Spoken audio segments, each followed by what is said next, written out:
एक मित्र ने दो प्रश्न पूछे हैं। एक प्रश्न यह है कि मैं दो शिविर 10-10 दिनों के अटेंड कर चुका हूँ विपश्यना के, और अब अभी भी मेरे जीवन में काम वासना बहुत बलवती है। मैंने संकल्प लिए, लेकिन मन सभी शुभ संकल्पों को तोड़ देता है और मैं काम वासना से बाहर नहीं आ पाता। दूसरा प्रश्न यह है कि जीवन की सच्चाई को मैंने जाना थोड़ा बहुत, और जीवन की सच्चाई को जानकर मेरे अंदर वैराग्य की भावना पैदा हुई है। मैं साधु बनना चाहता हूँ, मन में ख्याल आता है, लेकिन फिर मन कहता है कि कहाँ रहोगे, क्या खाओगे, कैसे जियोगे, शादी करूं न करूं। मन बहुत अशांत रहता है, मैं कोई भी निर्णय लेने में असमर्थ हूं। यह दो प्रश्न हैं, और यह दोनों ही प्रश्न कई बार पूछे जा चुके हैं, और मैं समझता हूं कि हर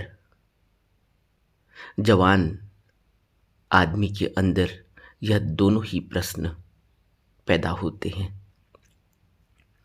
काम वासना प्रकृतिगत है, और इसको नियंत्रित करने के लिए, इसको काबू करने के लिए संकल्प की तो जरूरत होती ही है, साथ में विवेक और प्रज्ञा, विवेक या प्रज्ञा की दृष्टि चाहिए। अगर हमारे जीवन में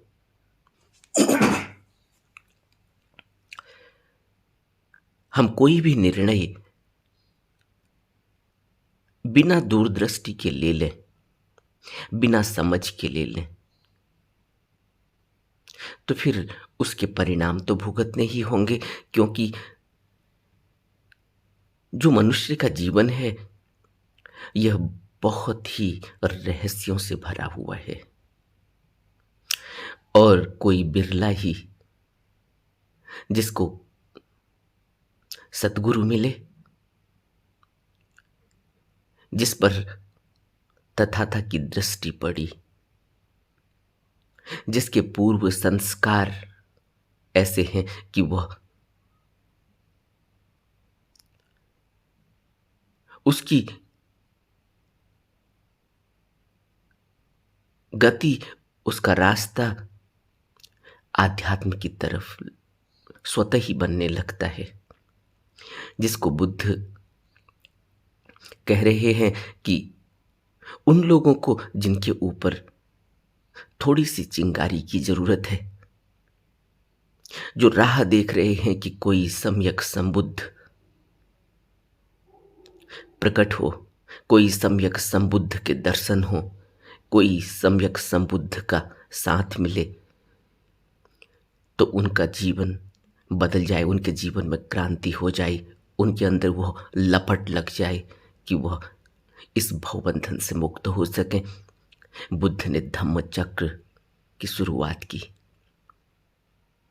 एक तो इस तरह के व्यक्ति हैं, क्योंकि सम्यक संबुद्ध मनुष्य तो नहीं देख पाएगा, नहीं खोज पाएगा, क्योंकि उसके अंदर इतनी समझ ही नहीं है। जब मैं बार बार ऐसा कहता हूं तो लोगों को यह बात समझ में नहीं आती। वो कहते ऐसी क्या बात है, हम क्यों नहीं खोज पाते।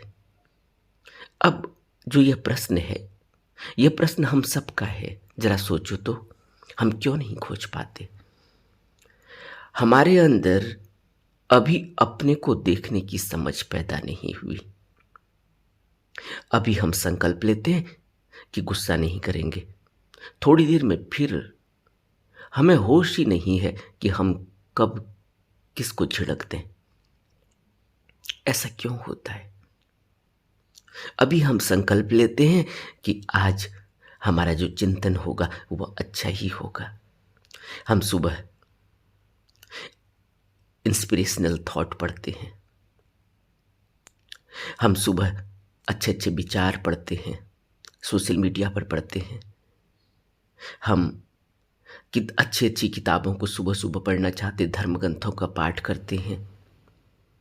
हम सभी करते हैं क्योंकि मनुष्य की जो चाह है, मनुष्य का जो रास्ता है, मनुष्य के अंदर जो हुक है, वह तो उसको उस अल्टीमेट की तरफ जाना ही है, क्योंकि वहीं उसका ठहराव है। बुद्ध उसको शून्य कहते हैं,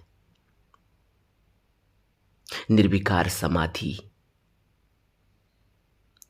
निर्मल चित्त, वह अगम लोक, वह सतलोक। उसके न जाने कितने नाम अब तक समझाने के लिए दिए गए। इस समझाने के लिए दिए गए नामों में भी आदमी उलझ जाता है। वो कहता है कि कहाँ पर होगा, कौन सी ऐसी जगह होगी, हम कैसे जानेंगे? हम फिजिकली समझते हैं, हम फिजिकली वहां पहुंचना चाहते हैं। और हम सोचो हमारा फिजिकल क्या है? यह फिजिकल, कल हमने बात की थी कि यह फिजिकल कुछ भी नहीं है, यह मुर्दा है। इसके अंदर तो जान, मन की वजह से यह मूवमेंट करता है। बुद्ध कहते थे कि एक लंगड़ा और एक अंधा, अंधा कुछ नहीं कर सकता अगर लंगड़े का साथ न मिले, और लंगड़ा कुछ नहीं कर सकता अगर अंधे का साथ न मिले। देखो कैसी बुद्ध की दिव्य दृष्टि है समझाने के लिए। हम अंधे हैं, हम लंगड़े हैं। यह अंधा कौन है? यह अंधा शरीर है। और यह लंगड़ा कौन है? यह लंगड़ा जिसके पास आंख है, यानी यह लंगड़ा मन है। अगर यह मन जिसके पास आंख है लेकिन इसके पास पाँव नहीं है, इसको पाँव चाहिए तब ये चलता है, और इसके पाँव है, यह शरीर, यह 4 धातुओं से बना हुआ शरीर, तब ये गति करता है। तो सोचो इस शरीर की क्या दशा है? यह शरीर बिल्कुल ही मुर्दा है। और यह मुर्दा शरीर को क्या हमने कभी अपने जीवन में आभास नहीं किया? सबने किया है। वह बात जरूर है कि हम उसको बीमारी कह देते हैं, बीमारी ही सही, लेकिन आभास तो हुआ। जब कभी चक्कर खाकर हम गिर गए हैं तो क्या आभास नहीं हुआ कि हम कहाँ थे, कहाँ गिरे, किसने उठाया, किसने पानी पिलाया, कौन अस्पताल तक ले गया? हम तो अपने को बहुत ज़्यादा बलशाली समझते हैं, हम तो अपने को बहुत ज़्यादा समझदार समझते हैं। तो फिर क्या हुआ? जब चक्कर खाकर गिर गए तो कहाँ गया वह बल, और कहाँ गई वो समझदारी? जब आंखों में अंधेरा आता है तब पता चलता है शरीर की गति क्या है। जब शरीर का कोई अंग मुर्दा हो जाता है, सुन्न हो जाता है, लकवा पड़ जाता है, कोई और बीमारी घेर लेती है, तब पता चलता है ये शरीर क्या है। एक नस हिल जाए स्पाइनल कॉर्ड की तो मनुष्य को मूवमेंट करना मुश्किल हो जाता है,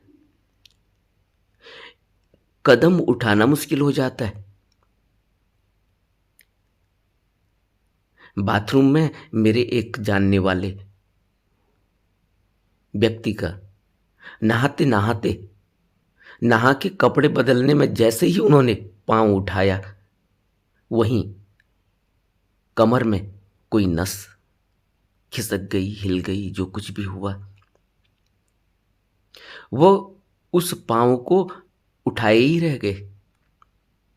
कच्छा बदलने के लिए उन्होंने पाँव उठाया था, फिर वो पाँव नीचे नहीं रख पाए। स्ट्रेचर, अस्पताल और महीनों अस्पताल में एक हार्ड बेड में उनको डाला गया, लेकिन वो पाँव जैसा था 90 डिग्री के एंगल में, वो वैसे ही रह गया। और क्या कभी हमने अपने जीवन में यह भी महसूस नहीं किया कि एक नस कहीं भी हिल जाए, दांत में दर्द हो जाए, पता चल जाता है ये शरीर क्या है। और हम इस शरीर से भोग करना चाहते हैं, वासना करना चाहते हैं, इस शरीर को सुख देना चाहते हैं। इस शरीर को हम क्या सुख दे पाएंगे जिसके बारे में हम कुछ भी नहीं जानते। हमारा क्या सम्यक दर्शन है? सम्यक दर्शन जो शब्द है, यही सम्यक ज्ञान है।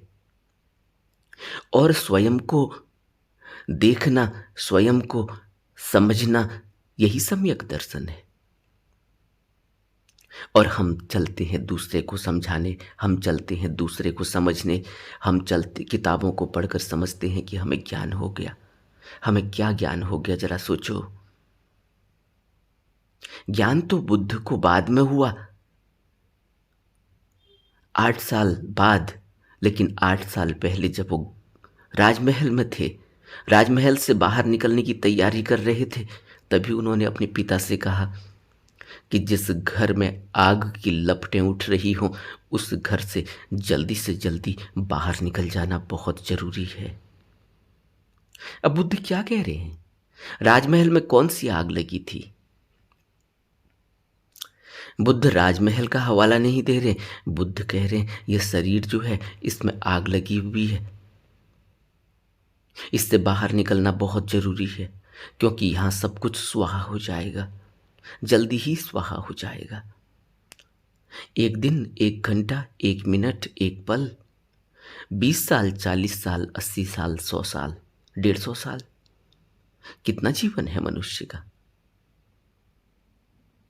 और हम यहां भोग वासना करके यह सोचते हैं कि हमारा कुल चलेगा, हमारा नाम चलेगा।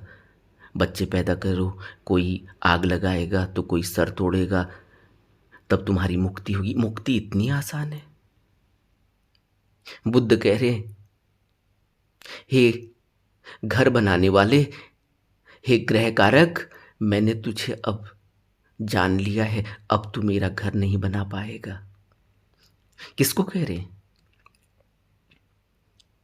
इस भवबंधन में उलझाने वाले मार को कह रहे हैं, इन वासनाओं के देवता को कह रहे हैं। और हम समझते हैं कि हम यहां कुल का नाम करेंगे, जब हम ही नहीं रहे, हमें खुद ही पता नहीं कि हम कौन हैं, कहां से आए हैं, कहां चले जाएंगे। और हम यहां कुल बनाने चले हैं, हम यहां कुल का नाम करने चले हैं, हम यहां अपनी नेम प्लेट लगाने चले हैं कि कल को हमारा नाम होगा इस घर पर, कल को हमारा नाम होगा कि हमने इतना सामाजिक काम किया, कल को हमारा नाम होगा। कौन पूछ रहा है तुम्हारे नाम को? जरा देखो, शहरों में घूमो, जितने भी बड़े बड़े लोगों के नाम हैं, उन बड़े बड़े लोगों की लोगों ने मूर्तियां लगाई, कहीं चौराहों में लगी हैं, कहीं पार्कों में लगी हैं। और उन चौराहों और पार्कों में लगी हुई मूर्तियों पर कोई सफाई नहीं है, उनमें इतनी गंदगी है, कहीं कौवों ने बीट की है, कहीं कबूतरों ने बीट की है। एक दिन उनको साफ कर दिया जाता है, जिस दिन वहाँ माल्यार्पण करना हो, जिस दिन उनका या तो जयंती हो या कुछ ऐसा कोई शुभ अवसर हो। और कुल का नाम हम क्या करेंगे?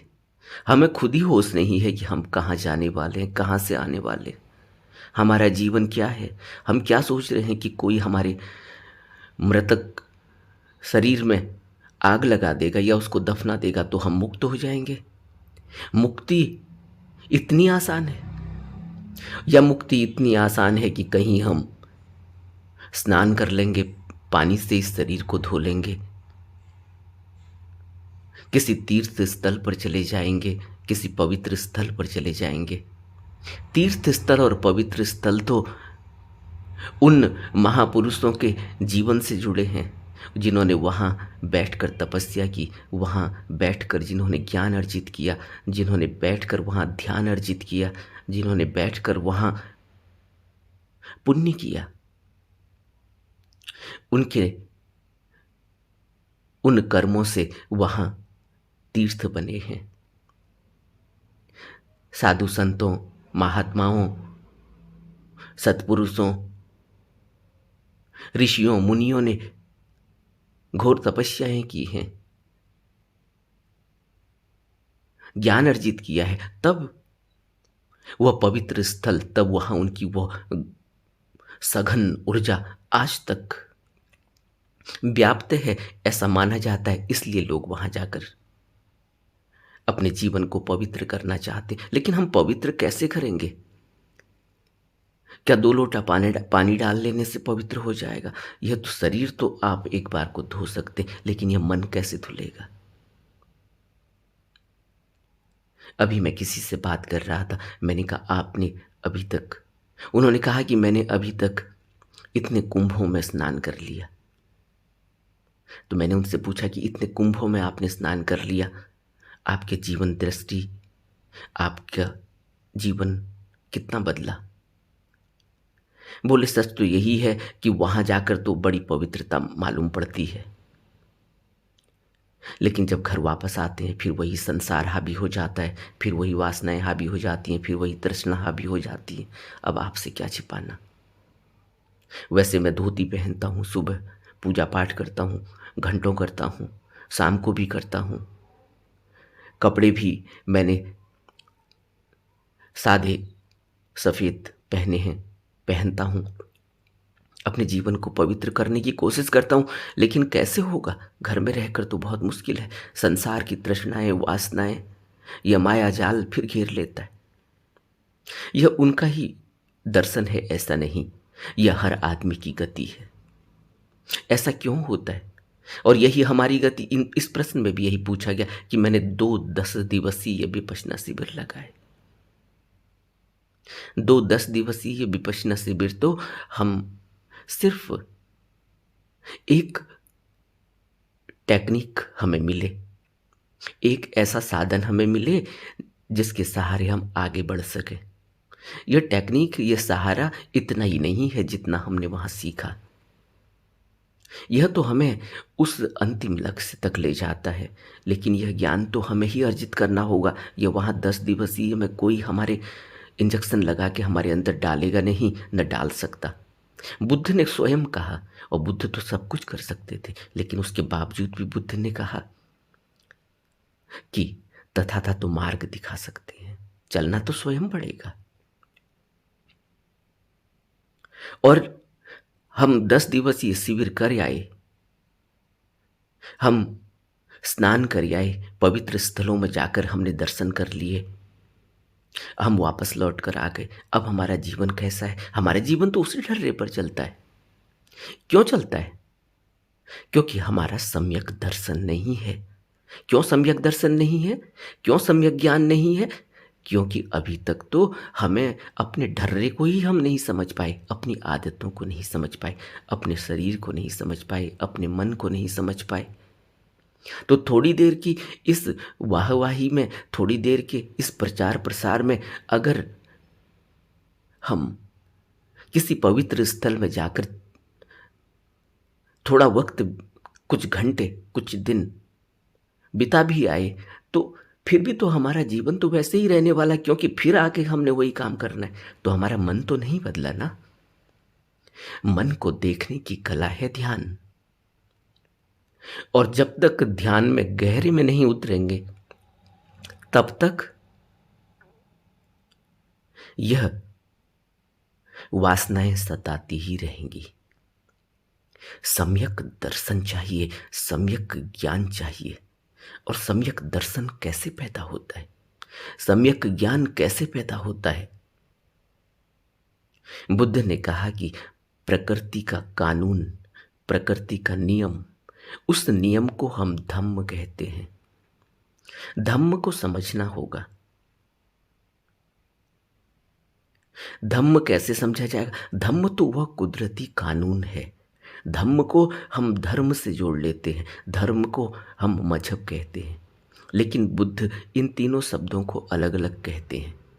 सभी बुद्ध पुरुष अलग अलग कहते हैं। धम्म का अर्थ है वह कुदरती ताकत जो सब कुछ पैदा कर रही है, और जिसको बुद्ध धर्म कहते हैं, वो धर्म है जो हमारा स्वभाव है, जो हमारी आदतें हैं, जो हमारे अंदर गुण और अवगुण लगे हुए हैं मन में, उसको धर्म कहते हैं। धर्म और मजहब को पर्यायिक माना जाता है, जबकि मजहब है कि हम एक रास्ते पर चल रहे हैं, वह रास्ता हमें निर्वाण तक ले जाता है। वह मजहब कहाँ से बने? वह मजहब उन्हीं महापुरुषों ने, उन्हीं सत्पुरुषों ने जब प्रकट रूप में वह धरती पर आए, जो उनके अनुयायी थे, उन अनुयायियों ने उनके दर्शन को, उनकी शिक्षा को, उनका प्रचार और प्रसार किया है। उसके आधार पर वो मजहब बने। लेकिन अब हम उन मजहबों को पकड़कर बैठ जाएं, अगर कोई कहे मैं तो इस मजहब का हूं, मेरे मजहब सबसे बड़ा है, कोई कहे मैं तो इस मजहब का हूं, मेरा मजहब सबसे बड़ा, कोई कहे मैं तो इस बात को मानता हूं, इनके दर्शन को मानता हूं, इसलिए मैं सबसे ज्यादा जानता हूं। लेकिन हकीकत क्या है? जब हमें सम्यक ज्ञान होगा तब हमें यह सब की सब मूर्खता ही मालूम पड़ेगी। तब हमें यह पता चलेगा यह सब कुछ भटकाव है, क्योंकि हम जानते तो नहीं। मजहब बुरे नहीं है, मजहब तो उन सत्पुरुषों की शिक्षा है वहां। और शिक्षा का मूल क्या है? सभी सत्पुरुषों की शिक्षा का क्या मूल है, जरा बताओ? प्रेम और प्यार, सबका मंगल, करुणा, मुदिता, समता, मैत्री, निर्विकार चित्त, ध्यान, सम्यक दृष्टि, सम्यक दर्शन और समाधि और निर्वाण। क्या है? सभी मजहबों का सार क्या है? उनकी तह में कौन सा सत्य है? वही शाश्वत सत्य है। और हमने उन्हें अपना मजहब बना लिया। वह अपना मजहब है, वह तो सबका मजहब है। हम इस तरह से पकड़ कर बैठ गए। हम इस तरह से पकड़ कर बैठ गए। एक कहानी आपने सुनी होगी। वह कहानी यह है कि एक व्यक्ति नदी के किनारे पर खड़ा था। उसने देखा कि एक कंबल बहकर आ रहा है। सर्दी के दिन है, अभी सर्दी की शुरुआत हुई है, सर्दी आगे और भयानक हो जाएगी, बर्फ पड़ जाएगी, सब कुछ बर्फ ही बर्फ हो जाएगा। तो उसको लगा कि कंबल आ रहा है नदी में बहकर, जल्दी से इस कंबल को पकड़ लेना चाहिए, क्योंकि यह कंबल सर्दी के दिनों में जब बर्फ पड़ेगी, जब भयंकर सर्दी होगी, तब काम आएगा। उसने नदी में छलांग लगा दी और उस कंबल को वो पकड़ने लगा। कंबल पकड़ते पकड़ते पकड़ते पकड़ते उसे यह एहसास हुआ कि अब वह तो कंबल को छोड़ना चाहता है, लेकिन अब कंबल ने पकड़ लिया है। वो बड़ा हैरान हुआ, यह क्या बात हुई? यह कंबल है या कोई और? मैं अब इसको छोड़ना चाहता हूं क्योंकि इसने मेरे को जकड़ लिया है और मैं नदी में बहने लगा हूं, लेकिन अब यह कंबल मेरे को नहीं छोड़ता। किसी तरह से नदी से बाहर आया, देखा तो वह कंबल नहीं, वह तो एक भालू था, काला भालू। अब वह उस भालू को छोड़ना चाहता है, लेकिन वह भालू उसको अब धीरे धीरे चाटने लगा, नाखून लगाने लगा। उसमें से ब्लड निकलने लगा। वो ब्लड को चाटता और खुश हो जाता। अब उसे लगा कि भालू को लगा कि यह तो अच्छा शिकार मिला, मैं तो बह रहा था, मेरे को यह अच्छी बात मिली कि इसने बाहर भी निकाल दिया और यह तो मेरा भोजन है। वो धीरे धीरे उसको नाखून लगाता, कभी हाथ में लगाता, कभी पाँव में लगाता, कभी सर पर लगाता, कभी पीठ पर लगाता, कभी पेट पर लगाता, और जैसे जैसे ब्लड निकलता वैसे ब्लड को चाटता, खुश रहता। और कंबल समझकर उसने वासना को पकड़ लिया और वो वासना अब उसको ऐसे ही चाटती है। इन मित्र ने प्रश्न पूछा है, यह वासना हमें ऐसे ही चाटती है और हम इस वासना को सच समझ रहे हैं, हम इस वासना को यह समझ रहे हैं कि यह भविष्य में हमारा काम आएगा, यह वासना भविष्य में हमारे कुल का नाम रोशन करेगी, यह वासना भविष्य में जब हम मर जाएंगे तो उस समय कोई हमें आग लगाएगा तो हम मुक्त हो जाएंगे। आग किसको लगाएगा? शरीर को आग लगाकर कोई मुक्त कैसे हो जाएगा? उसमें से तो वह निकल गया, वह निकल गया जो पहले भी इस शरीर के अंदर था, तब यह शरीर गतिमान था, चलाईमान था। अब वह निकल गया। अब इस शरीर को कोई आग लगा दे, कोई जमीन में दफना दे तो हम मुक्त हो जाएंगे। कौन मुक्त हो जाएगा? मुक्त होने वाला तो पहले ही चला जा चुका है। यह बात आज तक हम नहीं समझ पाए। हमारा संकल्प, हमारा ज्ञान ऐसा है, हमारा संकल्प, हमारा एक सम्यक ज्ञान ऐसा है कि हमें कुछ भी तो पता नहीं जीवन का, और हम इस जीवन में यह सोचते हैं कि हम सब जानते हैं। हम क्या जानते हैं? इन चंद किताबों को पढ़कर हम ज्ञान हासिल करा हुआ मानते हैं। हम दूसरे को समझाना और बता देना चाहते हैं। ज्ञान कहाँ से पैदा होता है? ज्ञान तो अंदर है, ज्ञान बाहर नहीं है। यह किताबें कहाँ से आई? यह धर्म ग्रंथ उन ज्ञानियों ने जो अपने अंदर से ज्ञान उचारा है, उस उचारे हुए ज्ञान को कलमबद्ध किया गया हम लोगों के लिए कि हम बाहर से समझ सकें, हमारे अंदर कोई श्रवण पैदा हो, हमारे अंदर कोई समझ पैदा हो। क्योंकि होती तो समझ ऐसी ही है। जब बच्चा पैदा होता है उसको तो कुछ भी पता नहीं कि क्या है। माँ कहती है कि चलो चम्मच लेके आओ, पहले दिन उसे दिखाती है कि चम्मच लेके आओ, वो कहता है कहाँ है चम्मच।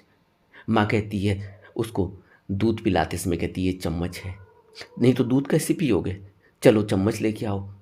अब उसे पता चल गया कि अच्छा इसको चम्मच कहते हैं। अभी वो स्कूल नहीं गया है, उसको कुछ पता नहीं कि चम्मच कौन सी धातु की बनती है, चम्मच का सांचा कैसे होता है, चम्मच को कौन इंजीनियर बनाता है, चम्मच कहाँ बनती है, कौन से कारखाने में बनती है, कौन से उसमें तरह तरह के तत्व मिलाए जाते हैं, कहाँ वो बिकती है, कितने पैसे की मिलती है, उससे कुछ भी पता नहीं है। लेकिन अब उसे पता है कि चम्मच। और कल को वह बच्चा कहने लगे देखो नानी मैं जानता हूँ चम्मच, तुम मेरे से ज़्यादा जानते हो, यह है चम्मच, मैं इससे दूध पीता हूँ। नानी हंसती है, उसकी दादी हंसती है, उसकी माँ हंसती है, उसका पापा भी हंसता है, खिलखिलाता है, देखो मेरे बच्चे को कितनी समझ पैदा हो गई। यही समझ है हमारी, और इस समझ से हम इस जीवन को चलाना चाहते हैं। इस समझ से हम समाधि तक पहुंचना चाहते हैं, बिना प्रयास के, बिना जाने हुए, बिना तर्क लगाए हुए। इसलिए बुद्ध कहते हैं कि ऐसे कभी कोई नहीं पहुंच पाएगा और तुम भी नहीं पहुंच पाओगे, कोई और पहुंच भी नहीं पाया है। इसलिए जो हमारा संकल्प है भी, जिस संकल्प के बल पर हम इस वासना को, जो प्रकृति जन्य है, इस वासना को हम इस संकल्प से तोड़ देना चाहते हैं। संकल्प से नहीं टूटेगी, संकल्प से पहले समझ चाहिए, संकल्प से पहले सम्यक दर्शन चाहिए और सम्यक संकल्प चाहिए। खाली संकल्प नहीं।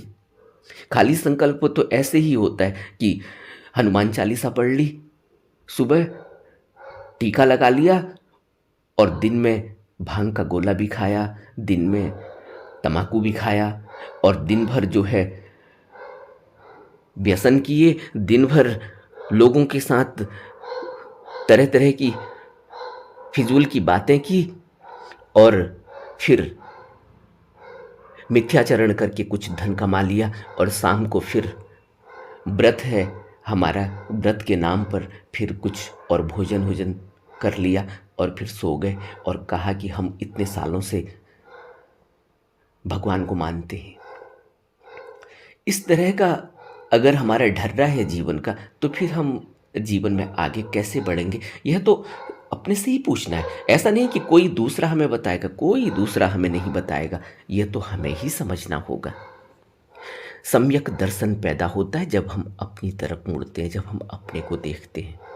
किताबों का सहारा लिया जा सकता है, धर्म ग्रंथों का सहारा लिया जा सकता है, तथागत के उपदेशों को भी श्रवण कर सकते हैं, उनसे भी सहारा मिल सकता है, लेकिन अपने अंदर ही झांकना होगा। क्योंकि जो वासना है, यह वासना प्रकृतिजन्य है। इस वासना को तुम कहीं से लाए नहीं हो, या तुमको किसी ने दी नहीं है। यह तो इस कुदरत को चलाने के लिए यह वासना अंदर रखी हुई है। और यह वासना कुदरत को चलाने के लिए रखी हुई है। हमसे ज़्यादा अच्छे हैं जानवर, हमारे हमसे अच्छे हैं वह छोटे मोटे कीड़े मकोड़े, जो सिर्फ जब उनका पीरियड आता है, जब उनका वक्त आता है, जब उनका सीजन आता है, जब उनकी ऋतु आती है, तब वह सिर्फ कुदरत को चलाने के लिए, सिर्फ इस कुदरत को आगे बढ़ाने के लिए वह मैथुनचर्य से गुजरते हैं। उसके बाद उनकी ऋतु खत्म हो जाती है, उनका पीरियड खत्म हो जाता है, उतने में ही वह गर्भ धारण करते हैं। और फिर गर्भ धारण करने के बाद, बच्चे पैदा करने के बाद उनकी मृत्यु हो जाती है। और फिर यह इस तरह से यह चलता रहता है। इसी तरह से मनुष्य के अंदर भी जो वासना थी, 24 घंटे मनुष्य के अंदर वासना है।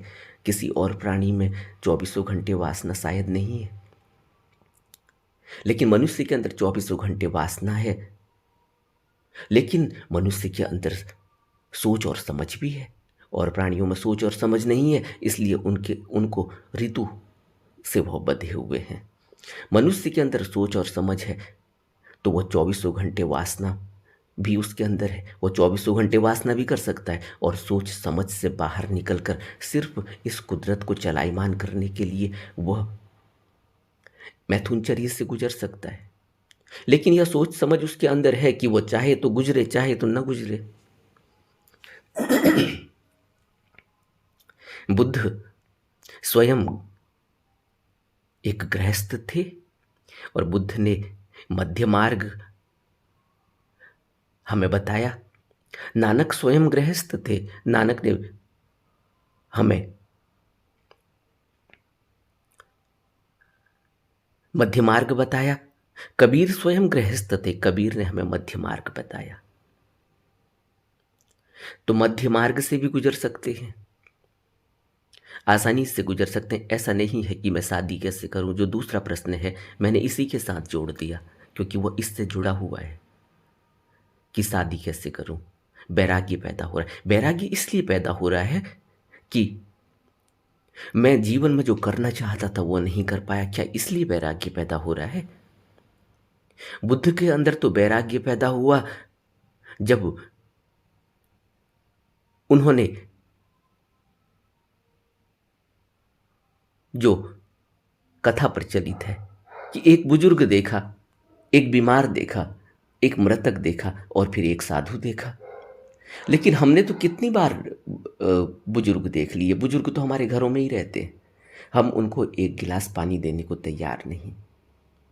बड़ा दुख होता है जब हम यह देखते हैं कि हमारे माँ बाप, हमारे बुजुर्ग लोग मोहताज हैं, कोई आज उनके पास बैठने को तैयार नहीं, कोई उनके पास 2 घड़ी उनकी बात सुनने को तैयार नहीं, कोई उनकी थोड़ी भी सहायता करने को तैयार नहीं। एक गिलास पानी दे देना, एक कप चाय दे देना, उनके कपड़ों को तह करके रख देना, उनको उठा ले जाकर बाथरूम करा देना, उनकी लाठी उनको पकड़ा देना, उनका हाथ पकड़कर उनका सहारा बनकर थोड़ा उनको घुमा देना। और बुद्ध कहते हैं माँ बाप की सेवा करनी चाहिए।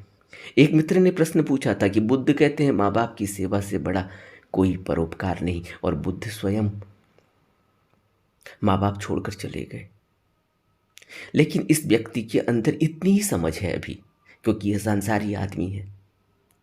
यह नहीं देखता कि बुद्ध ने तो अपने कुल को तो मुक्त कर ही दिया, कुल के अलावा आज तक अरबों लोगों को मुक्ति मिल गई, अरबों लोगों को ज्ञान मिला, अरबों लोगों को सम्यक दर्शन मिला। बुद्ध ने तो अपने कुल और परिवार को ही नहीं, समस्त मानव जाति के लिए, उत्थान के लिए काम किया। माँ बाप को छोड़ा नहीं, माँ बाप को तो मुक्त कर दिया। और वह तो अपनी मौसी को, माँ तो बचपन में ही मर गई, पैदा होते कि 7 दिन के अंदर ही मर गई, ऐसी कहानी कहती है। उनकी जो मौसी थी, उनकी मौसी को तो वह दीक्षा भी नहीं देना चाहते थे, मना कर दिया था 1-2 बार, लेकिन उसके बावजूद भी कहती है कि 300 किलोमीटर 500 किलोमीटर वो नंगे पांव चल के गई है और गिड़गिड़ाई है बुद्ध के आगे कि मुझे आप दीक्षा दें, मुझे आप अपने साथ रखें। यह भी कहानी है। और वह मित्र कहते हैं कि बुद्ध तो स्वयं घर से भाग गए, माँ बाप को छोड़ गए, बच्चों को छोड़ गए, बीबी को छोड़ गए, उन्होंने तो सबको मुक्त कर दिया भाई। और हम घर छोड़ के क्या करने वाले हैं? हम घर छोड़ के साधु बनेंगे, फिर कपड़े पहन लेंगे और फिर इधर उधर घूमेंगे। हमारे अंदर कोई ज्ञान है नहीं। बुद्ध का साधु अगर भिक्षा मांगता है तो भिक्षा मांगकर फिर खाना खाकर उपदेश भी देता है। और बुद्ध के वक्त पर जो भिक्षा मांगी जाती थी, जो साधु थे, वह तो धर्मोपदेश करते थे। धर्मोपदेश करके ज्ञान देकर दूसरे के अंदर जिससे भिक्षा ली है उसके अंदर इतनी समझ पैदा होती थी, उनकी सम्यक दृष्टि खुलती थी, सम्यक ज्ञान पैदा उनको होता था। वह तरंग है, वह वाइब्रेशन, वह पॉजिटिविटी, वह आध्यात्म की खुशबू उनको मिलती थी जो भिक्षा देते थे। वह एक वक्त था। और आज भी जो साधु प्रैक्टिस करता है, जो वाकई में साधु है, उस साधु के तरंगें ऐसी हैं कि उस साधु के नज़दीक में, उस साधु से एक शब्द भी अगर निकल जाए तो वह भी जीवन परिवर्तित कर देता है। क्या हम इसको अपनी जिंदगी में अनुभव नहीं करते? तो अगर हम यह सोचते हैं कि यह शादी छोड़कर, यह घर परिवार को छोड़कर, यह घर परिवार हमारी अब रिस्पॉन्सिबिलिटी हो चुका है, यह हमारा दायित्व है, बुद्ध ने अपना दायित्व निभाया है, बिना कहे निभाया है। और राहुल को बुद्ध ने कहा, क्या कहा? जब राहुल की माँ ने राहुल से कहा कि पूछो अपने बाप से कि मेरी धरोहर का मेरा हिस्सा क्या है, तो बुद्ध ने कहा कि मेरे पास कोई ऐसी संपत्ति नहीं है जो सांसारी है, जो मैं तुम्हें दे सकूं। हाँ, मेरे पास वह है जो मैं तुम्हें दूंगा, तो तुम इस भवबंधन से ही आज़ाद हो जाओगे। कुछ इस तरह की बातें बुद्ध ने कही और राहुल उनके साथ हो गया। और राहुल बहुत जल्दी ही मुक्त हो गया। यह हम बुद्ध से अपनी तुलना करेंगे, हम बुद्ध से यह तुलना करेंगे कि बुद्ध ने माँ बाप को छोड़ दिया, घर परिवार छोड़ दिया, अपनी रिस्पॉन्सिबिलिटी छोड़ दी। बुद्ध ने तो रिस्पॉन्सिबिलिटी निभाई है जो आज तक कोई नहीं निभा पाया। हम क्या निभाएंगे? हम क्या निभा पाएंगे जो बुद्धों ने करा? बुद्ध तो यहाँ कल्याण करने के लिए जन्म लेते हैं। आपने वह कहानी भी सुनी होगी कि बुद्ध को तो ज्ञान हुआ तो वह चुप हो गए कि यह ज्ञान को समझेगा कौन, क्योंकि यह इतना अपार है। यहाँ संसार में, माया में, तृष्णा में, वासना में फंसा हुआ व्यक्ति इस ज्ञान को क्या समझेगा? यह तो अंदर का प्रकाश है, यह तो अंदर का वह ज्ञान है जिस ज्ञान को तो कोई जानता ही नहीं। ये किसको दिया जाएगा? कौन समझेगा? मेरे को देख के कौन समझेगा? मैं झूठ भी कह रहा हूँ, लोग तो यही समझेंगे कि झूठ ही कह रहा होगा, क्योंकि वो खुद भी जानते, उन्होंने भी तो कंठस्थ की है भगवत गीता, कंठस्थ किए हैं वेद शास्त्र, कंठस्थ किए हैं धर्म शास्त्र। सब ज्ञानी कहते हैं, ब्राह्मण कुल में पैदा होके ब्राह्मण कहते हैं, सब सारा बाहर का लोकाचार करते हैं, तो कौन मेरी बात मानेगा? वह सब तो जानते ही हैं, उन्होंने मान रखा है। इसलिए बुद्ध चुप है। तब इस सृष्टि के कर्ता, जिसको बुद्ध ब्राह्मण कहते हैं, उच्च ब्राह्मण, सर्वश्रेष्ठ ब्राह्मण, ब्रह्म सहमपति कहते, बुद्ध को दर्शन देकर कहते हैं कि यह ज्ञान उन लोगों तक पहुंचना चाहिए जिनके अंदर थोड़ी सी चिंगारी लगे तो वह मुक्ति पा सकते हैं। और वो इंतजार में हैं, वो राह देख रहे हैं कि कोई सम्यक संबुद्ध मिले और वो रोशनी दिखाए, वो थोड़ा सा हमें सहारा दे तो हम मुक्त हो जाए। ये कहानी कहती है, लेकिन कहानी बहुत विशेष है। कहानी कोई अर्थ रखती है, लेकिन हमारे जीवन में हम अगर यह सोचें कि हमें वैराग्य घटित हो गया है, एक तरफ से वैराग्य का घटित होना, एक तरफ से वासना का जागना, यह दोनों ही विरोधी बातें नहीं हैं। यह दोनों ही विरोधी बातें हैं। अगर वैराग्य घटित हो गया तो फिर तो बुद्धवत हो जाना चाहिए। फिर क्या सोचना कि कहाँ से खाना मिलेगा, कहाँ से नहीं मिलेगा। क्या अभी हम यह सोच रहे हैं ना कि हम कमा रहे हैं तो इसलिए खा रहे हैं। लेकिन उस व्यक्ति को जो सुबह 4 बजे से जिसके घर में लोग उठते हैं, उसके लिए टिफ़िन तैयार करते हैं, वो शाम को टिफ़िन लेकर वापस आ जाता है। वो कहता है आज खाना खाने का वक्त ही नहीं मिला। वह सोच रहा है कि आज खाना खाने का वक्त नहीं मिला, यानी कि वह यह सोच रहा है कि वह कदम रखता है तो तब कदम बढ़ते हैं। उसे यह पता नहीं कि वह तो एक चक्र की तरह चल रहा है, वो घूम रहा है, नियति घुमा रही है, उसके संस्कार उसको घुमा रहे हैं। उसने मांगा है, उसको मिल गया। कितने लोग सिविल सर्विसेज क्वालिफाई करते हैं, उन्होंने मांगा है, उनको मिल गया। और जिन जो क्वालिफाई नहीं हो पाए, उन्होंने भी मांगा, उनको नहीं मिला, तो वह दुखी हैं।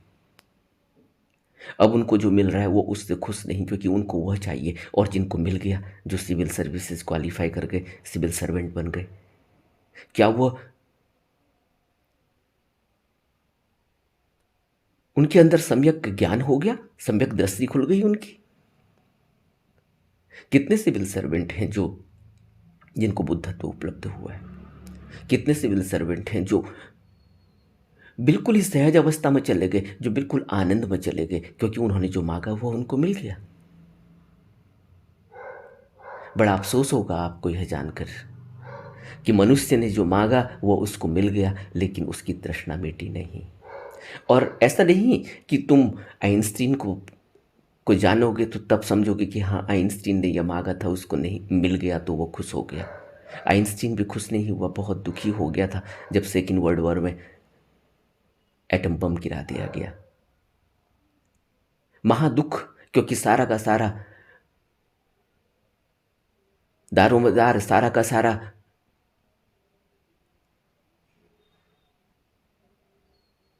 का सारा ब्लेम आइंस्टीन पर डाल दिया गया कि इसकी वजह से हुआ। लेकिन आइंस्टीन ने तो कभी, जो उनकी कहानी कहती है, जो उनकी ऑटोबायोग्राफी कहती है, कि वो नहीं चाहते थे कि ऐसा हो। तो कई बार ऐसा भी होता है जीवन में, लेकिन उसके बावजूद भी अंत में वो यही कहते हैं। जब उनकी ऑटोबायोग्राफी आप पढ़ेंगे तो अंत में उन्होंने यही कहा, जब उनसे ये पूछा गया डेथ बेड में, बिस्तर में पड़े हुए हैं, अंतिम सांस आने को है, जब उनसे यह पूछा गया कि क्या अगर एक और जन्म मिले तो वैज्ञानिक बनना पसंद करेंगे, तो उन्होंने कहा नहीं, वैज्ञानिक बनना पसंद नहीं करूंगा, मैं प्लम्बर बन जाऊंगा। यह जीवन के बड़े कड़वे सच है। हम सोच रहे हैं कि शायद ऐसे होगा, साधु बड़ा खुश होगा क्योंकि घूम रहा है, भिक्षा ले रहा है और आनंद में है। भिक्षा ले रहा है और आनंद में है। देखो जरा साधुओं की शक्लें, वही चाहत, वही इच्छा, वही आकांक्षा। कुछ नहीं मिलता है तो बीड़ी ही सही, नशा सही। कोई नशा कुछ कर रहा है, कोई कुछ और नशा कर रहा है। नशे में मन घूमता है, नशे में मन को नशा मिल जाता है, फिर वो कोई बात कहता है तो लोग कहते हैं कि देखो ये बिल्कुल सच बता रहा है। और इस तरह से साधु भरे पड़े। लेकिन ऐसे भी साधु हैं जिनके अंदर ज्ञान है लेकिन वो चुप है। वह संसार में अपना ज्ञान बांटने के लिए, अपना ज्ञान दुनिया को बताने के लिए कोई बहुत लाउड स्पीकर लेके नहीं घूमते। जिसको उन्होंने ज्ञान देना है वो दे देते हैं। लेकिन हमारी जो समझ है, जो हम सोच रहे हैं कि कोई साधु बन जाएंगे तो जीवन से बच जाएंगे, नहीं बच पाएंगे। जीवन फिर वहीं लाकर खड़ा कर देगा, क्योंकि जो संस्कार लगा है वो तो देख कर ही मिटेगा। इसीलिए तो अगर हमने विपश्यना की है, हमने 2 शिविर अटेंड किए, हम विपश्यना के बारे में जानते हैं, तो विपश्यना हमें क्या सिखाती है कि सम्यक दर्शन, सम्यक ज्ञान, अपने को देखो। अपने को देखना विपश्यना है। विपश्यना में तो कहीं किसी दूसरे तक पहुंचना ही नहीं, किसी दूसरे को जानना ही नहीं, अपने को जानना है। और अपने को जानने से ही, जब मैं क्रोध को देखूंगा, उसके परिणाम देखूंगा, अपने क्रोध में अपनी गति देखूंगा कि मनुष्य मेरे शरीर में क्या हो रहा है, किस तरह से मैं कांप रहा हूँ, किस तरह से मैंने कल क्रोध किया था, कल मैंने अपना टेलीविज़न तोड़ दिया था क्रोध में, और फिर क्या मिला, अब मैं पछता रहा हूँ। कल क्रोध में मैंने अपनी बीवी को थप्पड़ मार दिया था, आज वो बीवी मायके चली गई है, अब मेरे को रोटी बनानी आती नहीं। आदमी की मैं कद्र नहीं करता, मैं सोच रहा हूँ मेरी बीवी। हर आदमी की कद्र करना सीखो। यहाँ जो मिला है ना, बहुत ही ज़्यादा कोई बड़ा भाग्य है, कोई बड़ा संस्कार है, तब मिला है, नहीं तो नहीं मिलता। ऐसे ऐसे भी घर हैं जहाँ घर में एक आदमी है, वो अब आदमी के लिए तरसा हुआ है। और जब वहाँ आदमी थे तब वो आदमियों से लड़ता था, झगड़ता था, उनको भला बुरा कहता था, उनकी सेवा नहीं करता था, मन शांत नहीं था, घर में कलह कलेश था, कोई शांति नहीं थी। आज वो कुर्सियाँ खाली हैं, आज वो बिस्तर खाली हैं। बड़े बड़े घर हैं, बड़े बड़े उसमें बेडरूम हैं, बड़े बड़े बेड लगे हुए हैं, बड़े बड़े आलीशान बिस्तर लगे हुए, लेकिन वहाँ कोई सोने वाला नहीं, वहाँ कोई रहने वाला नहीं। अब वो बिस्तर खाली पड़े हुए। जब वहाँ कोई रहता था तब वहाँ रोज झगड़ा होता था। हमने आदमी की कद्र नहीं की। और जब वो आदमी चला जाता है, जब वो कुर्सी खाली हो जाती है, जब उसकी लाठी कहीं कोने में घर के पड़ी हुई है, वहीं पड़ी हुई है, जब वह आदमी घर में था, जब उसकी हलचल थी, तब वहाँ लोग मिलने आते थे। कभी कोई रिश्तेदार आता था, कभी उसका जानने वाला आता था, कभी कोई मेहमान आता था। अब आज उस घर में कोई नहीं आता। और जब वो बुजुर्ग आदमी वहाँ था, जब वहाँ और लोग थे, तब हम लड़ाई झगड़ा करते हैं, तब हम उस आदमी की कद्र नहीं करते। दुनिया में 7 अरब लोग हैं और 7 आदमी हमारे पास नहीं हैं जो हमारे अपने हों। वैसे हमारे माँ बाप भी हैं, वैसे हमारे भाई बहन भी हैं, लेकिन 7 आदमी ऐसे नहीं मिलेंगे जो अगर कभी कोई दुख तकलीफ हो जाए तो बाथरूम में पकड़कर हमें बाथरूम करा दे। 7 आदमी ऐसे नहीं मिलेंगे। 7 तो छोड़ो, एक आदमी ऐसा नहीं मिलेगा। वो कहेगा मेरे पास टाइम नहीं है, मुझे मोबाइल में मैसेज देखने हैं, मुझे नौकरी करनी है, मुझे ये करना है, मुझे वो करना है। कितने दिन तुम्हारे साथ देंगे? और लोग सालों तक बिस्तर में रहते हैं। उन माँ बापों की सेवा करने वाला वो आदमी कैसा होगा, जरा सोचो। इस जीवन को हम समझ पाएंगे? इस जीवन से हम अगर भागना चाहेंगे तो नहीं भाग पाएंगे। जहां भी जाएंगे वहीं जीवन खड़ा हो जाएगा, वहीं फिर सामने पर अवरोध, हमें अवरोध लगेगा। अवरोध नहीं है, अगर जंगल में भी कहीं तपस्या करने गए, ऊपर से कौवा काव काव करेगा और तुम उसे भगाना चाहोगे तो तुरंत बीट करके तुम्हारे सर पर भाग जाएगा। अब तुम उस कौवे पर गाली गलौज करोगे। जीवन हर जगह है, इस जीवन से हम भाग नहीं पाएंगे। और अगर हम यह सोचें कि हम मरकर इस जीवन से भाग बच जाएंगे, मरकर भी इस जीवन से नहीं बचेंगे। अगर मरना ही जीवन से मुक्ति होती तो बुद्ध को घर छोड़कर मृतक के बाद साधु की इस खोज में है, जिससे वो उस साधु की बातें सुनकर जो कहानी कहती है कि उन्होंने अपने जीवन को उस सत्य की राह पर सत्य की खोज में लगाया। लेकिन अगर हम यह सोचें कि मर के हम जीवन से मुक्त हो जाएंगे, तो यह नहीं होने वाला। अगर होने वाला होता तो फिर आज हम बुद्ध दर्शन को या किसी भी बुद्धों के रास्ते को नहीं पा सकते थे, हमें उपलब्ध ही नहीं होते, क्योंकि मरने के बाद कुछ है ही नहीं। अभी कोई मित्र मेरे से कह रहे थे मरने के बाद कुछ भी नहीं है, अब तुम जो यहाँ जीवन में कर रहे हो, जो भी कर्म कर रहे हो, इस कर्म के फल यहीं भोग रहे हो, मरने के बाद कुछ भी नहीं। वैसे उनकी बातों से लग रहा है कि वो बड़े स्कॉलर हैं, अच्छी अंग्रेजी लिखते हैं, लेकिन उनको यह पता नहीं कि अगर मरने के बाद कुछ भी नहीं है, तो बुद्ध ने तो मौत देखी थी, मरने के बाद कुछ भी नहीं था, तो बुद्ध फिर किसकी खोज में निकले थे? यह प्रश्न उनके अंदर नहीं आता, इतना तर्क उनके अंदर नहीं जगता। हमारा जीवन किस तरह का है? हम किस तरह के ज्ञान को लेकर ढो रहे हैं? हम किस तरह अपने को ज्ञानी समझ रहे हैं, ज्ञानी होने का दावा कर रहे हैं? हम क्या विपश्यना शिविर में सीख के आए? ठीक है, विपश्यना शिविर में भी सिखाने वाले हम जैसे ही हैं, लेकिन इतना ही तो, थोड़ा कहीं कोई झलक तो मिली ही है। उस झलक को लेकर आगे बढ़ो। एक दिए से ही तो पूरा शहर जगमग हो सकता है। एक दिया चाहिए ना, एक चिंगारी चाहिए, एक दिया जल जाए। एक दिए से क्या, हम जब दिवाली में दिए जलाते, एक ही दिए से जलाते हैं ना, एक माचिस की तिल्ली से एक दिया जलता है, उस माचिस की तिल्ली से फिर लाखों दिए जल जाते, पूरा शहर जगमग हो जाता है। अब हम कहें कि पूरा शहर जगमग करो, हम तो शिविर में गए थे, हमारे अंदर तो अंधेरा ही है, हमें तो कोई मिला ही नहीं। तुम्हें चिंगारी मिली थी, तुमने उस चिंगारी को फायदा नहीं उठाया, तुम उस चिंगारी को समझ ही नहीं पाए। तुम वहां भी यही देख रहे थे, तुलना कर रहे थे, देखें अब क्या सिखाता है, यह तो मैं जानता ही हूं। इसलिए बुद्ध कहते हैं कि कहीं बाहर मत देखो, ए पस्सी को आओ और देखो, अपने को देखो। जब चित्त निर्मल और निर्विकार हो जाएगा ना, तो फिर कहीं कोई साधु बनने की आवश्यकता नहीं, फिर कहीं कोई घर छोड़ने की जरूरत नहीं, फिर कहीं कोई शादी करने की नहीं करने की कोई जरूरत नहीं। करो तब भी ठीक, नहीं करो तब भी ठीक।